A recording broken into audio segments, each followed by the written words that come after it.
हो गया आज का रामचरितमानस का हिस्सा। इसके पहले कि मैं आज के रामचरितमानस की बात करूं, मैंने आपको बताया कि रामचरितमानस का जो उत्तरकांड है इसको ज्ञान कांड भी कहा जाता है। इसका बहुत ज्ञान मिलता है इसमें। सैकड़ों साल पहले गोस्वामी जी ने बहुत अच्छे से आपको, अच्छा इसके पहले मैं आपको बताना भूल गया, आज राहुल गांधी ये भी कह रहे थे, अभी मुझे उत्तरकांड से याद आया, राहुल गांधी ये भी कह रहे थे कि इस देश में दलितों को अगर उन्होंने कुछ धार्मिक पुस्तकें पढ़ ली तो उनकी आंखें फोड़ दी जाती थी। राहुल गांधी का गला पकड़ के पूछना चाहिए कि तुमको कहां से पता चला। अगर चलते फिरते उनके कान में कुछ धार्मिक वर्सेस चले गए तो उसके कान में लोहा डाल दिया जाता था, पिघला के पिघला हुआ शीशा डाल दिया जाता था। उनका कहना दलितों की महिलाओं के साथ गलत काम होता था। फिर उनका दलितों नहीं ओबीसी की महिलाओं के साथ भी गलत काम होता था। फिर उनको लगा कि अरे यार ये तो अभी भी कम है। फिर बोले मुसलमानों के साथ भी इतना बुरा काम होता था। ये आदमी अपनी जोकरई में, अपने पागलपन में, जैसे जो बात इन्होंने कही थी कि पूरे देश में पेट्रोल छिड़क आया हूं बस दिया सलाई दिखाने की देर है, वही काम कर रहे हैं राहुल गांधी, वही काम कर रहे हैं। Is becoming very very dangerous. क्या कहा जाए साहब, विपक्ष हैं, विपक्ष के सबसे बड़े नेता हैं, पूरी दुनिया का उनको समर्थन है।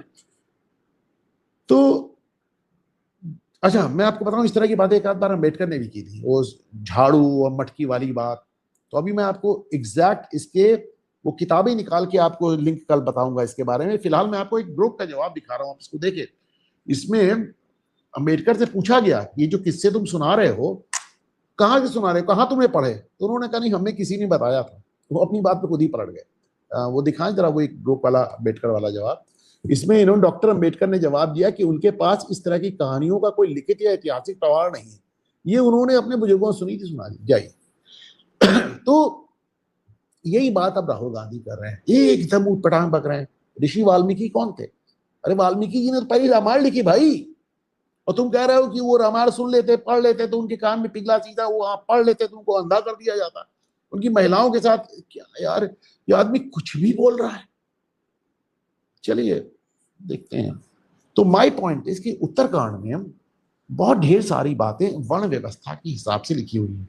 मैं आपको फिर से याद दिला दूं कि एक बार दिलीप मंडल ने कहा कि वहां शूद्रों के लिए ऐसा लिखा है, तो फलानी जात के लिए ऐसा लिखा है, ढिकानी जात के लिए। अगर ब्राह्मण के लिए लिख के दिखा देते गोस्वामी तुलसीदास पर, मैंने 16 चौपाइयां निकाल के दिखाई जहां ब्राह्मणों को उन्होंने कपटी, वो बात किसी नहीं कर रहे, वो कह रहे हैं कि हर वर्ण व्यवस्था कलयुग में कैसी हो जाएगी वो ये बता रहे हैं। उन्होंने कहा कलयुग में ब्राह्मण वेदों को बेचेंगे, कलयुग में ब्राह्मण जो बड़ी बड़ी शिखा रच अपनी बड़े बड़े बाल करके वो दाढ़ी बढ़ाकर महात्मा घोषित कर देंगे अपने को। बल्कि उन्होंने एक बड़ा अच्छा एक चौपाई जिसमें लिखा है कि जैसे आज गृहस्थ है बड़े बड़े घरों में रहते हैं और जो साधु सन्यासी छोटी छोटी कुटिया में रहते हैं, और एक समय ऐसा आएगा जब साधु सन्यासी बड़े बड़े बंगलों में रहेंगे और जो गृहस्थ हैं ये छोटी छोटी खानों में रहने लगेंगे। आज अपने फ्लैटों को देख लीजिए, एकदम वही हो रहा है। और आसाराम बापू के आश्रम को देख लीजिए जिसपे आज बुलडोजर चल रहा है। तो उन्होंने बताया कि कलयुग में जितने वर्ण के लोग हैं सब पतित हो जाएंगे, उसमें उन्होंने किसी को नहीं बख्शा, क्या ब्राह्मण, क्या क्षत्रिय, क्या वैश्य, क्या शूद्र, किसी को नहीं बख्शा। तो ब्राह्मणों का कल मैंने आपको दिखाया था, उन्होंने ब्राह्मणों को कहा था कि वेद को बेच देंगे, लालची होंगे, दम्भी होंगे, पाखंडी होंगे। तो जरा आज भी उन्होंने कहा, जरा देखें आज की रामचरितमानस देखें। इसमें कहते हैं नारी बिबस नर सकल गोसाई नाचई नट मरकट की नाई। ये कहते हैं गोसाई सभी मनुष्य स्त्रियों के विशेष वश में हो जाएंगे और बंदर की तरह उनके सामने नाचते रहेंगे। एक मिनट इसको जरा समझे। अब इसको एक मिनट हटाएं इसे। अब आप इसको, कुछ लोग कहेंगे नहीं कि साहब ये तो स्त्रियों के खिलाफ, स्त्रियों के खिलाफ नहीं, स्त्रियों के खिलाफ नहीं है। ये बात सच है कि आज की तारीख में बहुत कुछ ऐसा नजर आता है जब आप अपने माँ बाप को छोड़ देते हैं पति को वजह से, या फिर ऐसे तमाम चीजें नजर आते हैं, तो उसको लेकर उनकी एक परेशानी। अब ये सब सोशल इश्यूज हैं, या तो इस समय राजनीति एक किनारे रख लिया जाए, घूमता आईना है, और लोकतंत्र का कम से कम एक किनारे रख दिया जाए, तब इस पर चर्चा हो तो मैं इस पर चर्चा के लिए तैयार हूँ। लेकिन फिलहाल आप इसको देखें आगे। आगे क्या कहते हैं वो?